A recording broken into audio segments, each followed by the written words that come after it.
La coordinación entre la nación y las entidades territoriales ha generado muchos debates como consecuencia de la emergencia sanitaria que se ha declarado en el marco de la pandemia que se ha dado por el coronavirus. El asunto de la coordinación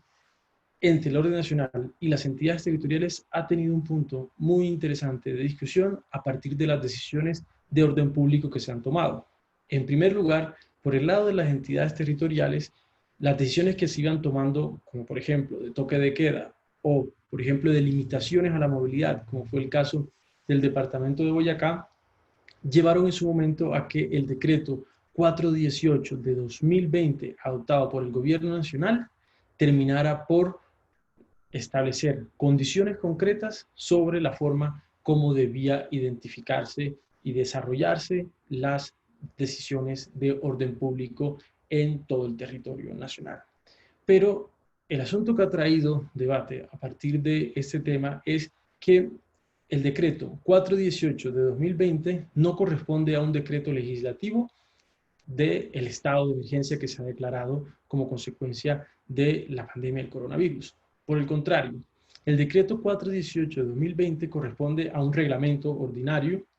del Código Nacional de Convivencia y Policía y del artículo 296 de la Constitución Política.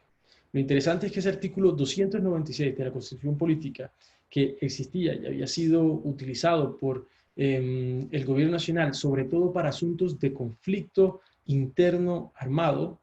digamos que su antecedente más próximo viene de la Ley Preconstitucional Cuarta de 1991, contiene reglas concretas de jerarquía que establecen tanto del orden nacional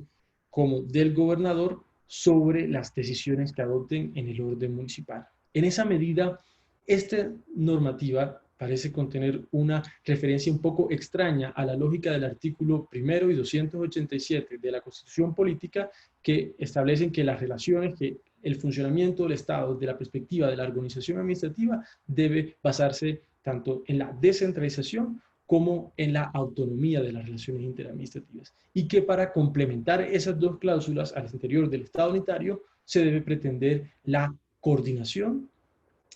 entre los diferentes niveles de gobierno, tal como lo establece el artículo 288 de la Constitución Política. En el caso concreto del artículo 296, que fue el fundamento normativo utilizado para el decreto 418,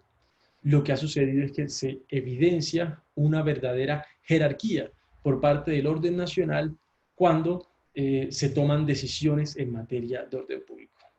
La particularidad entonces que se observa en este caso es cómo a través de ese artículo 296 se han tomado decisiones muy importantes que concretan y que limitan decisiones y derechos en el marco de el orden público, por supuesto haciendo efectiva esa jerarquía establecida en el orden nacional.